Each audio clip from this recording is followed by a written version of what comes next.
From the Pet Newsroom, here's what made headlines today. Missouri residents must now provide proof of gender affirmation surgery or a court order to update their gender on driver's licenses following a Revenue Department policy change. Previously, Missouri required doctor approval but not surgery to change the gender listed on state-issued identification. Missouri's Revenue Department on Monday did not comment on what prompted the change, but explained the new rules in a statement provided to the Associated Press. Customers are required to provide either medical documentation that they have undergone gender reassignment surgery or a court order declaring gender designation to obtain a driver license or non-driver ID card denoting gender other than their biological gender assigned at birth, spokesperson Anne Marie Moy said in the statement. LGBTQ plus rights advocacy group Promo on Monday criticized the policy shift as having been done secretly. We demand Director Wayne Wallingford explain to the public why the sudden shift in a policy that has stood since at least 2016, said Promo Executive Director Katie Erker Lynch. When we've asked department representatives about why, they stated it was, quote, following an incident. According to Promo, the Revenue Department adopted the policy in 2016 with input from transgender leaders in the state. Some Republican state lawmakers had questioned the old policy on gender identifications following protests and counter-protests earlier this month over a transgender woman's use of women's changing rooms at a suburban St. Louis gym.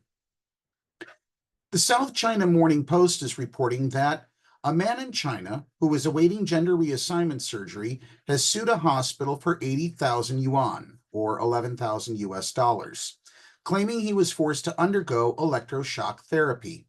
Linger, a 27-year-old live streamer from Hebei Province in northern China, who posts videos of himself online wearing makeup and women's clothing, explained that although his sex at birth is male, he has preferred the company of girls since childhood and, upon starting university, realized he had identified as a woman. Linger began taking estrogen, one of the main female sex hormones. His facial hair became sparse, his voice softened, and his hair grew long. He had been saving money he made from live streaming for years, hoping to undergo gender reassignment surgery. However, changing gender on official documents such as identity cards is only permitted after undergoing surgery, just like in Missouri. The country's strict standards require parental consent, and the procedure costs at least 150,000 yuan, or 21,000 US dollars. But Linger's parents could not accept their son's transition, which led to many arguments. Traditional Chinese beliefs hold that the body is a gift from one's parents and that gender is innate and should not be changed. Otherwise, it is considered disrespectful to parents. To avoid further family conflict, he agreed to go to a hospital in 2022 at his parents' request.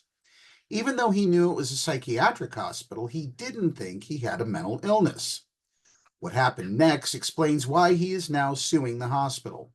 The doctor diagnosed him with an anxiety disorder and ego-dystonic sexual orientation, which is a mental disorder that describes a conflict between a person's desired and actual sexual orientation.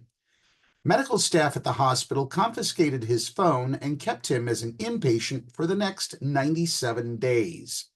After being admitted to the hospital, I was tied to the bed with ropes, and many doctors controlled my body and administered electroshock therapy for days, Linger said. This year, Linger filed a lawsuit against the hospital for human rights violations, seeking 80,000 yuan in compensation. On August 13th, the hospital stated during the trial that they had, quote, done nothing wrong. They argued that the purpose of electroshock was to control the emotions of psychiatric patients and enhance their self-awareness.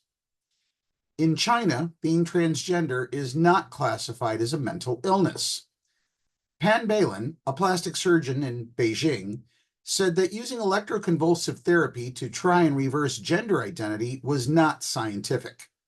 According to Pan, transgender people are not mentally ill. They can alleviate their gender anxiety through psychological counseling, hormone therapy, and voice training. The hospital claimed that Linger's mother had signed a consent form.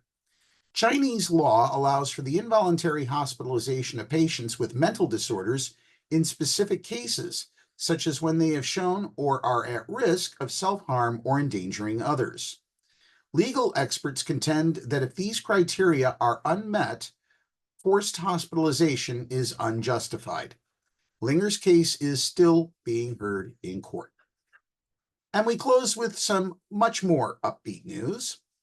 Much has been made of vice presidential nominee Tim Walz signing on to be faculty advisor for a gay straight alliance club in the high school where he taught and coached in the 1990s.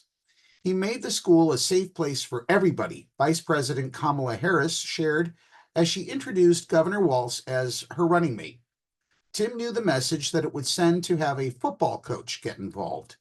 It turns out, though, that Glenn Walz, the Minnesota governor's wife, was just as important as her husband when in the club's formation for helping the student who founded it come out. For years, Jacob Reitan had endured terrible episodes of bullying. In the 7th grade, Reitan says he opened a book in the library to find a note that read, "Jake Reitan is gay." In high school, someone chalked a gay slur on his driveway in giant letters. Anonymous mail arrived at his home saying Reitan would be better off dead than gay. Most certainly not. And as an upperclassman, the teenager found his car window smashed in the high school parking lot.